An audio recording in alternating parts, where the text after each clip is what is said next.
Dieu.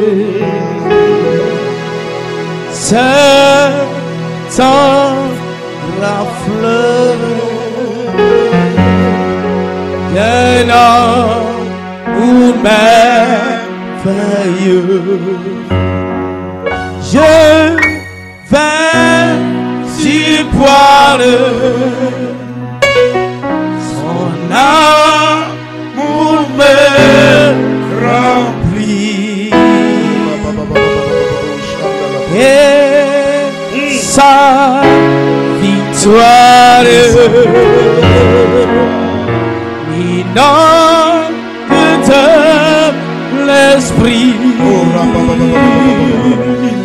Je vais y boire son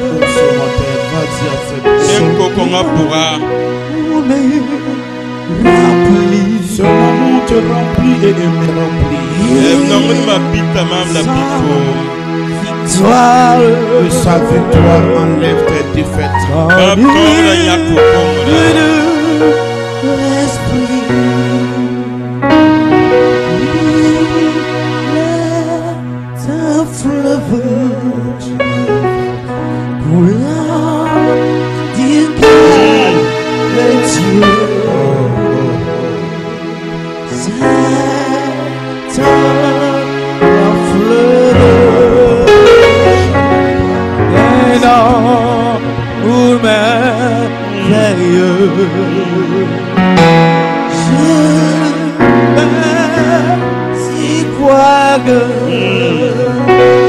son amour me guérit et sa victoire m'anime l'esprit. Jésus dit, Jésus est là, mais celui qui croit en moi, des fleuves d'eau vive jaillira de son sein pour la guérison des nations, pour la guérison des familles, pour la guérison des services. Alors dis à Jésus, agis en moi ce matin. Laisse jaillir ces fleuves d'eau vive en moi, afin qu'il donne la vie autour de moi, afin qu'il donne la vie à ceux qui rentrent en contact avec moi. Laisse les fleuves d'eau vive jaillir de mon sein. Élève ta voix et demande cette grâce. Tu es une solution pour ta nation. Tu es une solution pour ta famille. Tu es une solution pour ton service. Voilà pourquoi il te dit, des fleuves d'eau vive jaillira de toi. Des fleuves de vive jaillira de toi, pour que ceux qui rentrent en contact avec toi, que leur vie soit touchée, que leur sécheresse soit touchée, que leur situation soit touchée. Élève ta voix, que les fleuves de vive jaillissent de mon sein, qu'il apporte la guérison, qu'il apporte la délivrance, qu'il apporte la restauration. Père, laisse les fleuves de vivre jaillir. Laisse les fleuves de jaillir. Demande cette grâce ce matin. Que les fleuves de vivre coulent à flot en toi et dans ton service.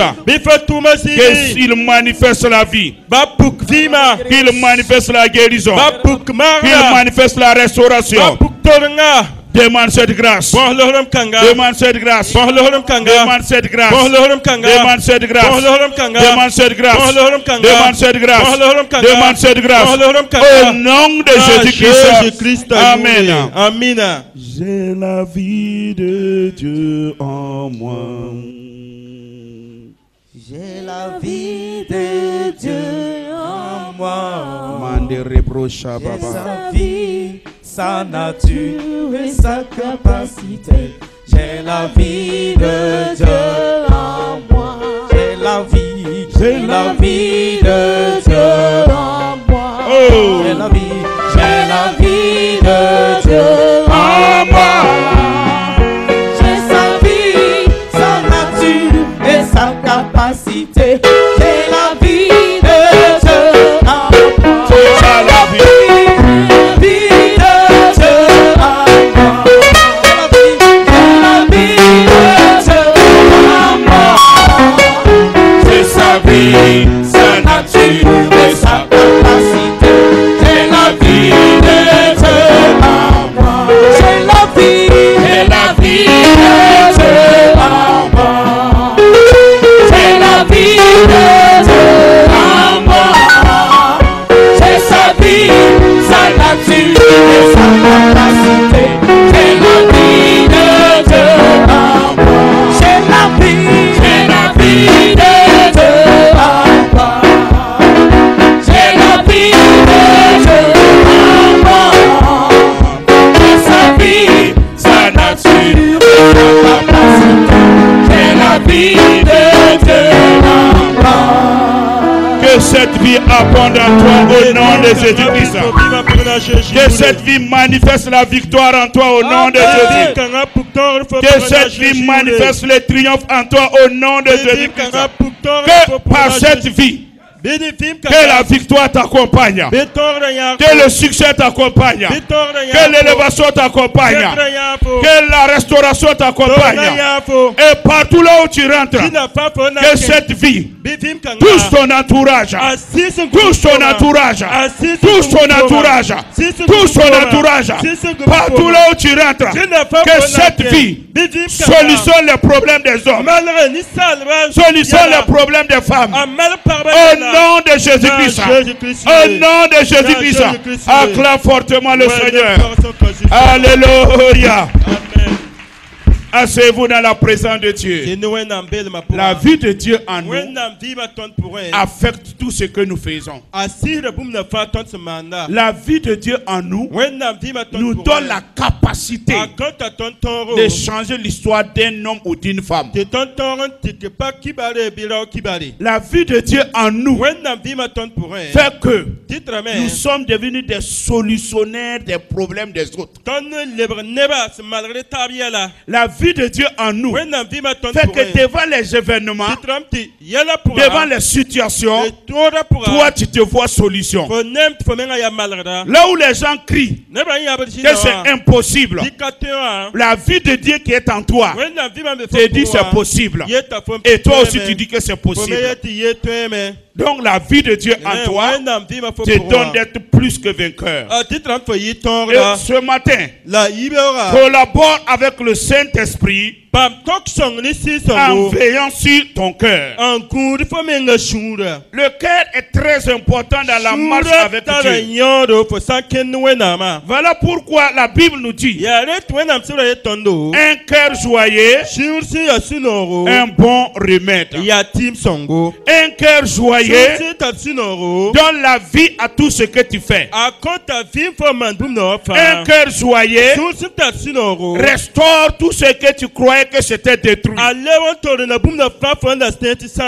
cœur joyeux est un véritable médicament pour un malade. Voilà pourquoi l'homme doit veiller sur son cœur. En collaborant avec le Saint-Esprit, tu as un œuvre que toi aussi tu dois faire. Tu dois veiller sur ton cœur. Voilà pourquoi Dieu dit, mon fils, veille sur ton cœur plus que toute autre chose, car c'est là se trouve la source de la vie. Donc, si la source de la vie se trouve au niveau de ton cœur, si elle est troublée, ta vie sera troublée. Si elle est dans l'angoisse, ta vie sera dans l'angoisse. Parce qu'on dit c'est la source. Ta victoire sort de là-bas. Tes défaites aussi sortent de là-bas. Ton succès sort de là-bas. Ton échec sort de là-bas. Rien ne sort au dehors. Ça sort du fond de toi. toi. Voilà pourquoi tu dois veiller sur ton cœur. Si tu veux être heureuse, tu dois veiller sur ton cœur. Si tu veux que le Saint-Esprit puisse t'utiliser, tu vas veiller sur ton cœur. Si tu veux être utile au milieu de tes frères et de tes sœurs, en ayant un cœur joyeux. Là où il y a un cœur joyeux, la joie se manifeste. Là où il y a un cœur joyeux, ceux qui refusaient de s'éclater, ceux qui refusaient d'être glorieux, le cœur joyeux le rend glorieux. Oui, si tu as la joie, même ce que tu as, si c'est petit, le fait que toi tu as la joie là-dedans, tu es plus riche que celui qui est triste que tu as des millions. Est-ce que je me fais comprendre? Donc le cœur est très important dans ta relation avec le Saint-Esprit. Le cœur est très important dans ta propre vie, dans ta propre marche. Le cœur est très important. Le cœur est très important dans ta relation avec tes frères. Si ton cœur est joyeux, ceux qui rentrent en contact avec toi connaîtront la joie. S'il y a la paix dans ton cœur, ceux qui rentrent avec toi auront la paix. Mais un cœur troublé, c'est tout un problème. Donc voilà pourquoi tu dois veiller en collaborant avec le Saint-Esprit, savoir que c'est ton cœur qui le permettra aussi d'agir avec toi. Voilà pourquoi nous avons vu la génération de Noé, là où le Dieu dit que leur cœur médite que le mal. Leur cœur ne pense qu'au mal. Leur respiration, c'était que le mal. Et Dieu dit, mon esprit ne peut plus rester en eux. Mon esprit ne va même pas saisir dans leurs conseils. Donc le Saint-Esprit regarde toujours l'état du cœur de l'homme pour mieux agir. Et ce matin, puisqu'il agit avec le cœur, défrisez-vous un cœur nouveau. Défrisez-vous un cœur nouveau. Jérémie chapitre 4. Il dit au verset 3, car ainsi parle l'Éternel aux hommes de Judée et de Jérusalem. Défrisez-vous un chant nouveau. Ne semez pas dans les épines. Ne semez pas parmi les épines. Donc il dit, homme, femme, défrise-toi un cœur nouveau. Ne semez pas, n'œuvrez pas, n'arçonnez pas parmi les épines. Pourquoi? Parce que les épines étouffent la semence. Les épines étouffent la joie. Les épines étouffent les exploits d'un homme. Les épines privent l'homme de ses récoltes. Parce que Jésus dit qu'un homme est sorti pour semer. Et quand il semait, il y a des différents sols. Et il dit, il y a un autre cœur qui est pierré. Il dit, si tu sèmes là-bas, la semence va sortir, mais elle sera mince. Et quand elle est mince, le vent viendra et il la coupera. Donc Jésus même nous dit que tout homme qui doit avoir du succès, il doit choisir à ne pas s'aimer au milieu des pierres. Il dit, une autre partie est tombée au bord de la route. Et les oiseaux sont venus, il les a picorés. Mais il dit, le troisième cœur, un autre a tombé où? Au milieu des ronces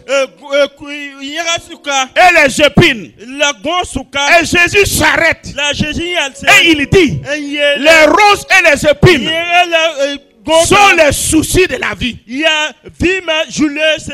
Les ronces et les épines, c'est l'angoisse que tu entretiens en toi.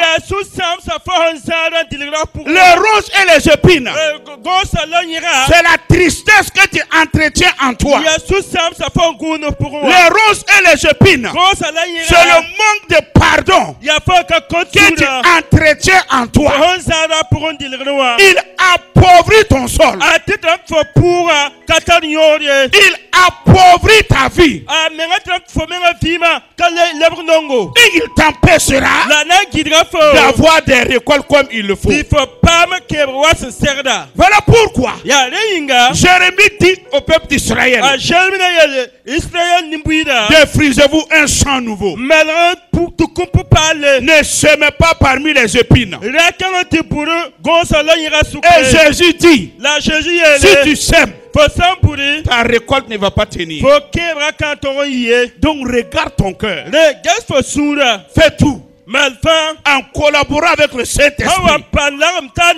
Demande-lui son aide pour que toi tu puisses évacuer nuit et jour l'angoisse, la tristesse, les douleurs que les gens t'ont créées par les actes et par leurs comportements. Il ne faut pas t'asseoir là-dessus, parce que toi tu dois s'aimer et récolter. Parce que le Saint-Esprit a aussi besoin du quatrième sol. Le quatrième sol, il dit c'est un sol fertile. C'est un sol là où il y a plus de ronces et des épines. Et quand tu sèmes, tu récoltes 30, 60, 100. Il te dit, le Saint-Esprit, quand il est en toi, lui aussi, il a besoin d'un bon sol. Un sol qui se libère de tout ce qui n'est pas à la gloire de Dieu. Il y a des événements qui peuvent arriver. Le comportement des frères et des sœurs, le comportement de tes collègues, le comportement de ces gens de ce monde peut affecter ton esprit, affecter ton cœur. Et il y a des moments quand tu es assis, tu sens comme une brûlure au fond de toi. Quand tu penses à quelqu'un, ça veut dire qu'il t'a blessé. Alors immédiatement, le Saint-Esprit te dit, pardonne et sois guéri. Pardonne et sois guéri. Voilà pourquoi le premier œuvre du Saint-Esprit, il nous dit que dans le livre d'Ésaïe, chapitre 60,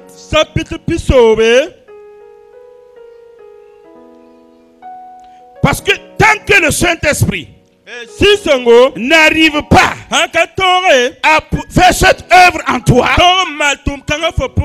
c'est difficile. Chapitre 61. Il dit, l'Esprit du Seigneur est sur moi, car il m'a oint pour porter de bonnes nouvelles aux malheureux. Quand le Saint-Esprit vient, s'il te trouve que tu es malheureux, s'il trouve que tu es attristé, avant de pouvoir t'utiliser, il a besoin que tu collabores avec lui pour qu'il enlève le le malheur qui est en toi. Pour qu'il enlève la détresse qui est en toi. Pour qu'il enlève le découragement qui est en toi. Il dit, il m'a envoyé pour guérir ceux qui ont le cœur brisé. Il dit, le cœur brisé, je suis venu pour ça. Tu vas être utile. Laisse-le guérir ton cœur. Il y a trop de blessures. Mais laisse-le guérir ton cœur. Il dit pour proclamer la délivrance aux captifs, aux prisonniers aussi la délivrance. Et il dit maintenant, afin de pouvoir publier une bonne nouvelle à cette personne. Donc le Saint-Esprit en toi a besoin que tu collabores avec lui. Beaucoup s'assoient sur le malheur. Beaucoup s'assoient sur le découragement. Beaucoup s'assoient. Tu n'as pas vu? Moi j'ai fait comme ça. Mais regarde ce qu'il m'a retourné. Il te dit, laisse-moi te guérir. Laisse-moi te libérer. Pourquoi? Parce qu'il a besoin de toi. Il a besoin de toi. Le Saint-Esprit en toi veut maintenant t'utiliser aussi. Voilà pourquoi il dit dans Romains chapitre 12, si tu te laisses guérir, si tu te laisses restaurer, si tu te laisses libérer, le Saint-Esprit veut venir et il te dit maintenant que tu es le membre d'un corps. Il te dit, toi, tu es utile. Le verset 1. Romains 12, le verset 1. Je vous exhorte donc, frères, par les compassions de Dieu, à offrir votre corps pour qu'il soit un sacrifice vivant et agréable. Il dit ce qui sera de votre part un culte raisonnable. Au verset 4. Nous avons plusieurs membres dans un seul corps. Nous avons plusieurs membres dans un seul corps. Et que tous les membres n'ont pas la même fonction. Tous les membres n'ont pas la même fonction. Une fois que tu as collaboré avec lui, et il t'a guéri ton cœur, et tu as enlevé les roses et les épines, il dit maintenant, je vais t'utiliser comme un membre dans un corps. Et il dit, les membres n'ont pas la même fonction. Si tu veux comprendre, regarde ton corps.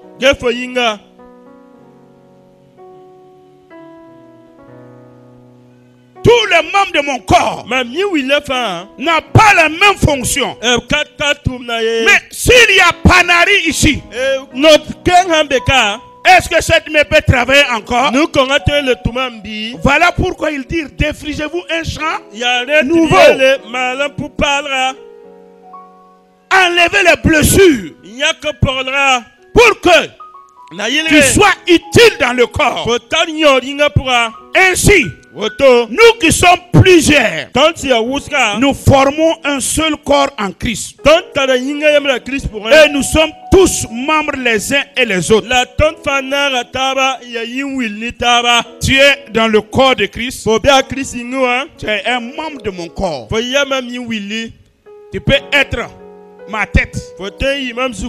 Ça veut dire que tu dois réfléchir pour que moi j'ai la victoire en Christ. Ah oui. Tu peux être les genoux. Ça veut dire que tu dois fléchir les genoux. Intercéder pour moi. Intercéder pour ton mari. Intercéder pour ta femme. Intercéder pour ta nation. Pour que la victoire soit.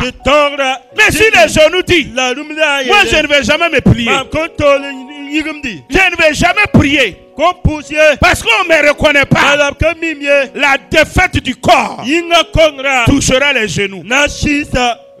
La défaite du corps touchera tes genoux. Donc, ne regarde à personne. Regarde Dieu et agis selon Dieu. Beaucoup se regardent les uns et les autres. Beaucoup regardent le comportement les uns et les autres avant de vouloir agir. Si les yeux regardaient le ventre, certainement on va aller dans un puits perdu. Si les pieds disent à la tête, pourquoi c'est toi qui es toujours en haut et c'est moi qui est en bas, et vous tous vous me chargez? Si c'est comme ça, moi je vais revenir en haut. Toi aussi il faut goûter voir. Est-ce que ça va marcher? Ça ne marcherait jamais. Tu es utile là où tu es. Dans le corps de Christ, chacun est utile. Chacun est utile. Maintenant, dès que tu sais, tu fais partie du corps. Et Jésus dit que c'est pas toi-même qui t'es placé comme tu veux. C'est lui qui t'a placé comme il veut. Donc si tu sais que tu fais partie du corps, immédiatement, tu sais que tu as une fonction. Tu as un rôle à jouer. Est-ce que tu comprends? Maintenant, où est la place du Saint-Esprit dans ça? 1 Corinthiens 12. Maintenant, toi, tu sais, tu fais partie du corps de Christ. Tu es un membre dans le corps de Christ. Mais tu as un rôle aussi à jouer. Quelle est la place du Saint-Esprit en toi maintenant? Le verset 1. Quand vous lisez-moi ça. Pour ce qui concerne le don spirituel, les Corinthiens ont su qu'ils sont des membres du corps de Christ. Mais ils se posaient la question, quel est le rôle du Saint-Esprit en moi qui suis un membre d'un corps de Christ? Il dit, le Saint-Esprit, quand il vient, il a des dons qu'il donne à chacun. Je ne veux pas, frère, Oui. que vous soyez dans l'ignorance. Il dit, en ce qui concerne l'œuvre du Saint-Esprit dans les pieds, je ne veux pas que tu sois ignorant. En ce qui concerne l'œuvre du Saint-Esprit dans les bras, je ne veux pas que tu sois ignorant. En ce qui concerne l'œuvre du Saint-Esprit au niveau du ventre, je ne veux pas que vous soyez ignorant. Je ne veux pas. Tu n'es pas ignorant de ton propre corps. Tu sais que ton ventre est fait pour la nourriture. Voilà pourquoi quand tu manges, tu cherches à mettre là où la nourriture doit arriver au ventre. Tu n'es pas ignorant du fonctionnement de ton corps. Tu n'as jamais pris la nourriture, mettre au-dessus de ta tête et dire à ton ventre, sois rempli. Est-ce qu'il va se remplir? Pourquoi? Tu n'as pas reconnu la bouche. C'est la bouche qui a reçu un don de s'ouvrir, de recevoir et de manger la nourriture jusqu'à ce qu'il arrive dans ton ventre. Il dit, je ne veux pas que vous soyez ignorants en ce qui concerne l'œuvre du Saint-Esprit en chacun de vous. Je ne veux pas. Ne soyez pas ignorants. Sachez que vous êtes utile. Sachez que le Saint-Esprit veut agir en chacun de vous. Lorsque vous étiez païen, vous vous laissez entraîner vers les idoles muettes, selon que vous étiez conduits. Il dit, lorsque vous étiez païens, vous vous laissez entraîner, conduire, guider. Mais maintenant tu n'es plus païen. Tu dois laisser quoi? Le Saint-Esprit te conduire, te guider, te diriger, solutionner tous les problèmes de ta vie. Quand tu étais païen, tu partais vers les fétiches pour résoudre des problèmes. Maintenant tu es enfant de Dieu, tu dois aller vers le Saint-Esprit pour qu'il résolve les problèmes des autres. Tu n'as pas besoin de courir. C'est pourquoi je vous déclare que nul, s'il parle par l'Esprit de Dieu. Il dit maintenant, il y a des gens qui vont parler par l'Esprit de Dieu. Donc le Saint-Esprit en moi, il peut parler à travers ma bouche pour édifier, pour encourager, pour éclairer, pour consoler, pour pouvoir guider. Pourquoi il allait prendre les fétiches d'abord? Parce que quand tu parles, tu veux que le féticheur parle pour pouvoir te faire quoi? Te conduire. Il te dit maintenant, par l'Esprit de Dieu, toi aussi, tu peux parler. Tu peux prophétiser. Tu peux parler pour solutionner. Donc, toi qui as le Saint-Esprit, il peut t'utiliser pour que toi aussi tu parles. Pour que tu parles la langue du Saint-Esprit. Pour que tu parles selon la sagesse du Saint-Esprit. Pour que tu parles selon la direction du Saint-Esprit. Donc j'ai le Saint-Esprit en moi pour parler la langue de l'Esprit. Pas pour parler selon les fétiches, ni selon les idoles, mais pour parler la langue de mon royaume. Pour parler la langue de l'Esprit. Ce n'est pas le parler en langue. Non, le parler en langue va venir. Ça, c'est quelqu'un qui raisonne selon le Saint-Esprit. C'est quelqu'un qui réfléchit en sachant que le Saint-Esprit est en moi. C'est l'esprit de vérité. C'est l'esprit de sagesse. C'est l'esprit d'intelligence. Moi, je veux que cette sagesse, cette intelligence m'anime.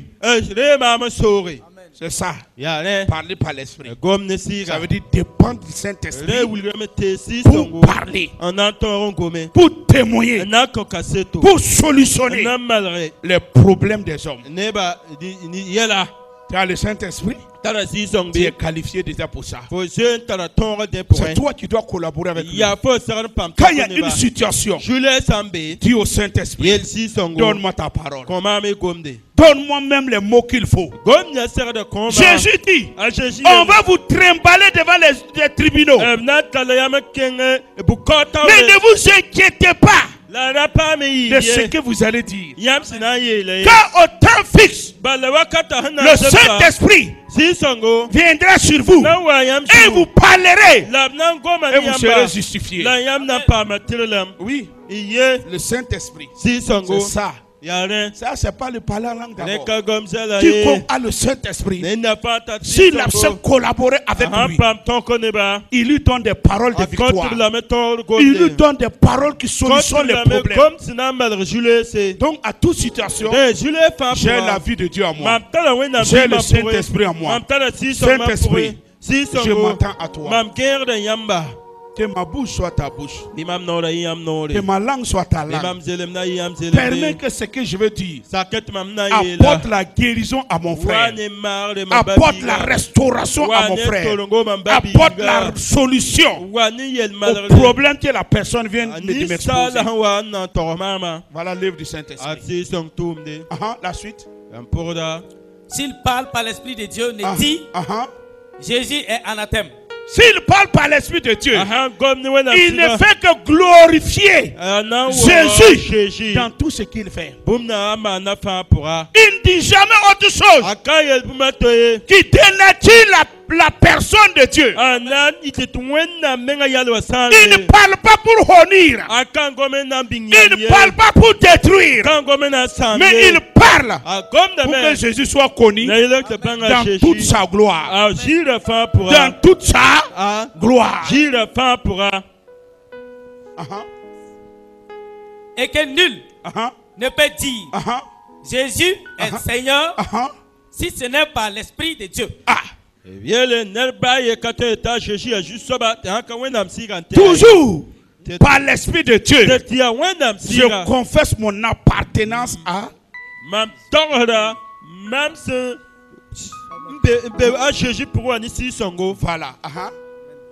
Verset 4. Il y a diversité de dons. Il dit il y a diversité de dons. Il y a diversité de dons. Le corps a plusieurs diversités. Actuellement, le pied marche. La bouche parle. Ce sont ces dons. Il dit, regarde le corps. Il a des fonctions. Et il te dit maintenant, regarde dans le corps de Christ. Une fonction que Dieu t'a donné. On ne peut pas agir de la même manière. Ça ne peut pas. Si vous voulez là, il y a des gens. Tu n'as qu'à lui dire d'aller chez le roi pour parler. Ils vont se lever. Attends, ils vont dire ok, on doit aller chez le roi. Il va dire, pasteur, pour aller chez le roi là, ce frère là, il est plus posé pour prendre la parole devant nous tous. Tu peux être pasteur, mais tu n'as pas le temps de parler devant un roi. C'est ça que les erreurs les gens font. Tout le monde n'a pas les mêmes dons. Mais tout le monde forme un seul corps. Donc la question, où est ma part? Je sais que je fais partie du corps. Mais où est la part de ma fonction? Mais le même esprit. Il dit diversité de dons. Mais le même Saint-Esprit. Pour que tu puisses comprendre. Selon la science. Si on enlève ton cerveau et on pose, tout fait quoi? Les scientifiques. S'il n'y a plus de cerveau. Tout n'est. Je peux dire que le Saint-Esprit est le cerveau du corps de Christ. Diversité de dons. Mais le même Saint-Esprit. C'est le cerveau qui guide tout. Tout est relié au cerveau. Tout ce qui est de la plante des pieds est relié au cerveau. Si un coup-circuit entre le nerf et le cerveau, le nerf du pied et le cerveau, le pied on l'appelle quoi? Malade. Je me pose la question. N'es-tu pas malade dans le corps de Christ?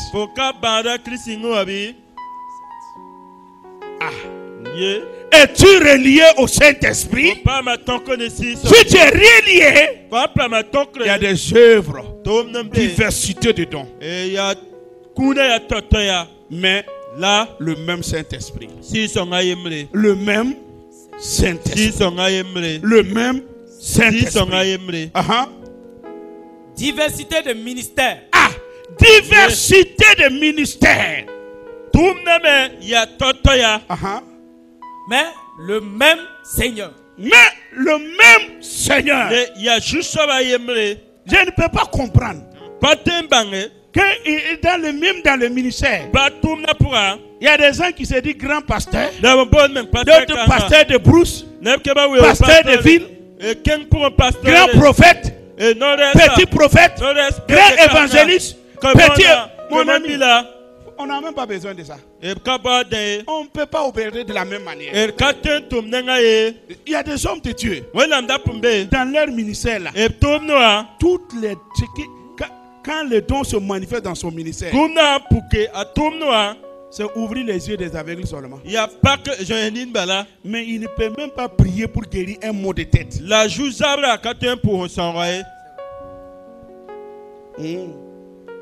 Pourquoi? Le Saint-Esprit ne donne pas tout à une personne. Parce que nous ne formons que plusieurs membres du corps. La suite. Diversité d'opérations. Il dit, notre manière même d'opérer avec ces dons est différente. Elle est différente. Paul, quand il opérait, son nombre guérissait les malades. Mais les autres, il doit poser la main. Avant que les malades soient guéris. Lui, on prenait les mouchoirs, on les touchait, et on partait toucher les malades, et il est guéri. Mais les autres, on peut les toucher avec le mouchoir, on peut toucher le malade, il n'est pas guéri. Et c'est l'erreur que nous faisons. Parce que quelqu'un, on le touche avec un mouchoir, il guérit les malades. Toi aussi tu te lèves, ministère des mouchoirs. On va te toucher mais il n'y a rien.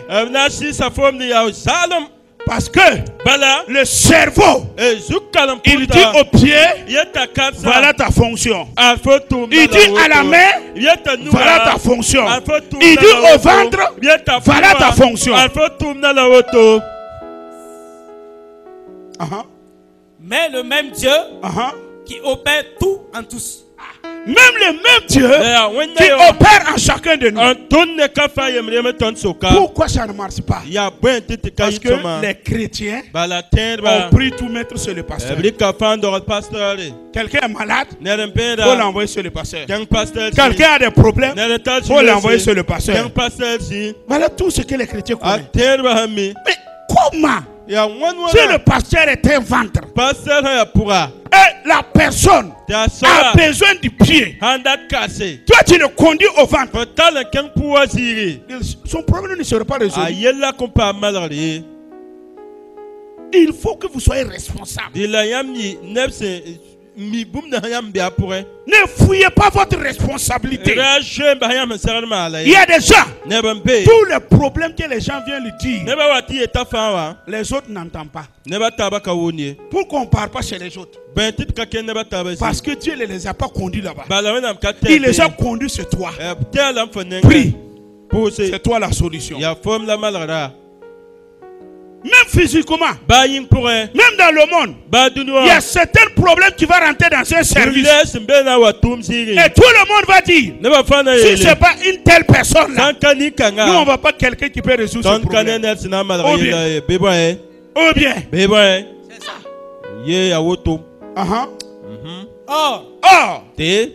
À chacun. À chacun. Qui sont ces chacun-là? Celui qui croit qu'il est membre du corps de Christ, qu'il fait partie du corps de Christ. C'est lui-là. À chacun. À chacun. Tu fais partie de là-bas. Dieu te dit, tu fais partie de mon corps. Le Saint-Esprit a des dons et il opère comme il veut. Et il dit à chacun, la manifestation de l'esprit est donnée pour l'utilité commune. Il dit à chacun la manifestation du don du Saint-Esprit a été donnée pour l'utilité commune. Si toi tu ne fais pas ta part, tu handicapes le corps. Parce qu'il dit à chacun de nous, la manifestation du Saint-Esprit a été donnée. À chacun de nous. Donc, Dieu te dit, dans mon corps là, j'ai donné des dons. À chacun, la manifestation des dons a été donnée pour l'utilité commune et pour l'édification du corps de Christ. Si toi tu n'agis pas, si toi tu te contentes, tu es spirituel quand tu viens à l'église, mais à la maison, tu ne te vois pas comme un membre du corps de Christ. À la maison, tu ne vois pas que Dieu veut t'utiliser, que Dieu a déposé quelque chose en toi, et il y a une fonction que tu dois jouer, et il y a des dons qui t'ont été donnés. Tu handicapes le corps et le corps devient faible. Le christianisme devient de plus en plus faible parce que tout est sur le pasteur. Pourtant, chacun de nous a le Saint-Esprit. Chacun de nous a reçu des dons pour l'utilité commune. Tu entends? Pour l'utilité commune. Pour l'édification du corps de Christ. À chacun de nous. Il n'y a pas un super homme dans le christianisme. Mais tous sont des membres. Pour exceller, découvre quel est le don qui est en toi. Quel est le don qui est en moi. À chacun, la manifestation des dons a été donnée. J'aimerais m'arrêter là. Je suis membre du corps de Christ. Le Saint-Esprit en moi m'a placé dans le corps. Et il m'a donné des dons. Il y a un don qui est ma part. Parce que il n'y a pas d'handicap dans le corps de Christ. Il n'y a pas d'handicap. Le cerveau travaille. Et tous les nerfs doivent fonctionner. Tous les muscles doivent fonctionner. Tous les os doivent fonctionner. Il n'y a pas de handicap dans le corps de Christ. Le Saint-Esprit est en toi. Il a déposé des dons en toi. Voilà pourquoi deux fois on va enseigner comment découvrir ces dons. Tu sauras qu'il y a des erreurs que tu as faites. Tu as un don en toi. Est-ce que tu l'as découvert? Est-ce que tu l'exerces?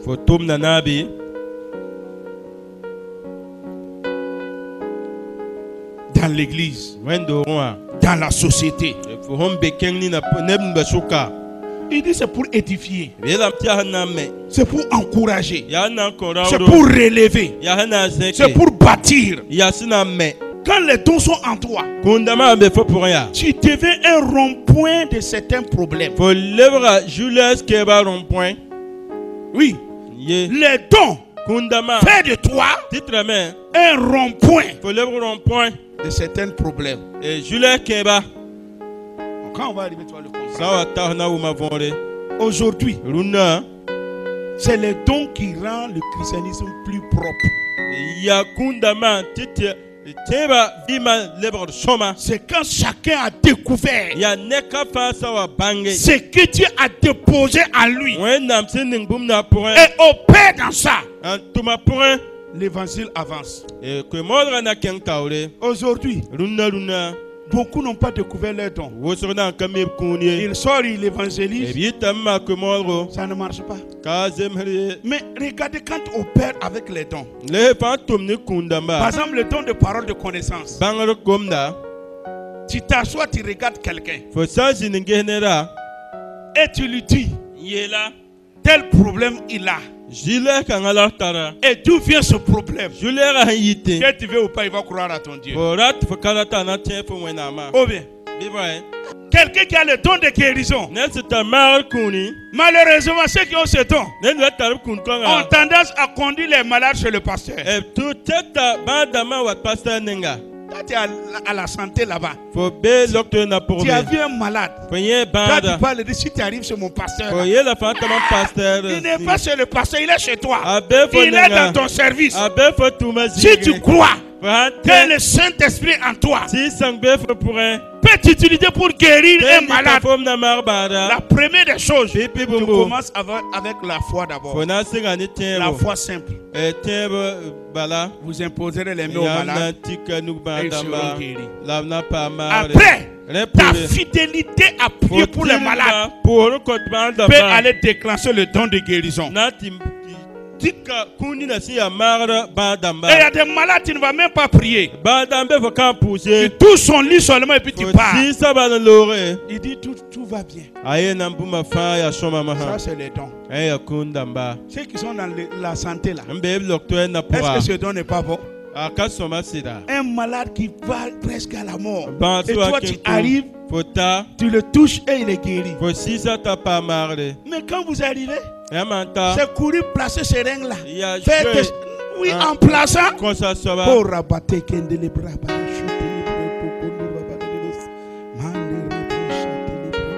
et puis tu travailles. Si tu ne peux pas parler en langue, Saint-Esprit, je sais que tu es le guérisseur. Moi je soigne mais toi tu guéris. Aujourd'hui je vais au service. Je vais rencontrer des malades. Fais ton œuvre. Il y a des jours, il y a certaines personnes quand ils envoient leurs malades. Si toi tu n'es pas là, tu n'es pas content. Si tu veux faire l'expérience, c'est plein. Les dons sont comme ça. Ils t'imposent aux gens. C'est pas parce que tu connais plus que le docteur. Non. Il y a des gens qui disent quand ta main les touche là, ils retrouvent la joie. Ils retrouvent la paix. Ça c'est les dons qui font ça. Quand on va le décortiquer maintenant. Quand nous allons commencer, c'est le don que je vais décortiquer. Comment découvrir que j'ai un don? Comment?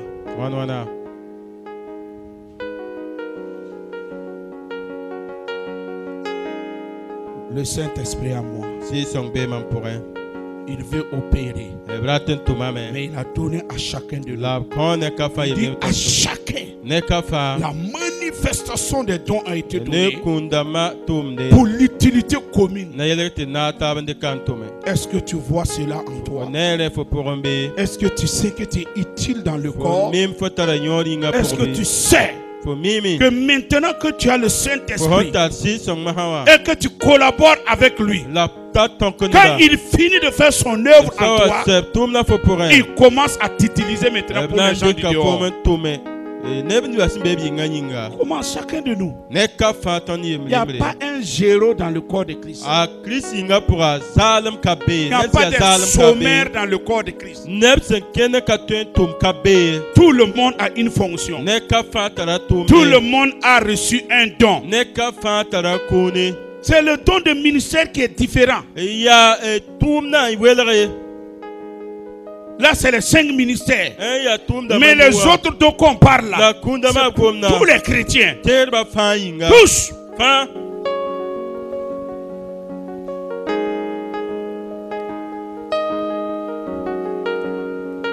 Élève ta voix. Dis au Saint-Esprit, je ne veux rien d'autre que d'être utile entre tes mains. Que d'être utile entre tes mains. Pour édifier le corps de Christ. Pour faire avancer l'œuvre de Dieu sur la terre des hommes.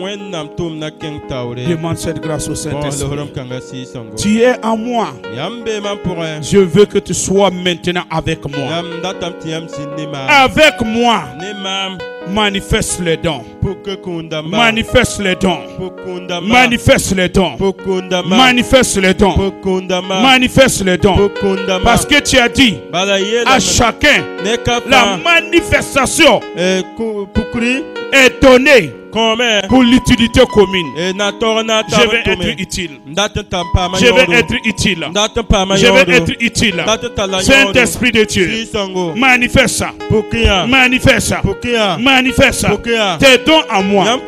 Tes dons avec moi. Saint-Esprit, je veux que tu m'utilises pour l'édification du corps de Christ. Je veux que tu m'utilises pour solutionner les problèmes des hommes et des femmes qui s'approchent de moi, qui viennent exposer la situation. Saint-Esprit, manifeste les dons. Manifeste les dons comme tu le veux à travers ma personne. Je le veux. Je vais être utile. Je me remets à toi. Merci Saint-Esprit. Au nom de Jésus-Christ, nous avons prié. Amen. Que le Seigneur vous bénisse et que le Saint-Esprit en vous accorde la grâce de discerner et de découvrir le don qui est en vous. Et que vous soyez utile entre ses mains au nom de Jésus. Amen.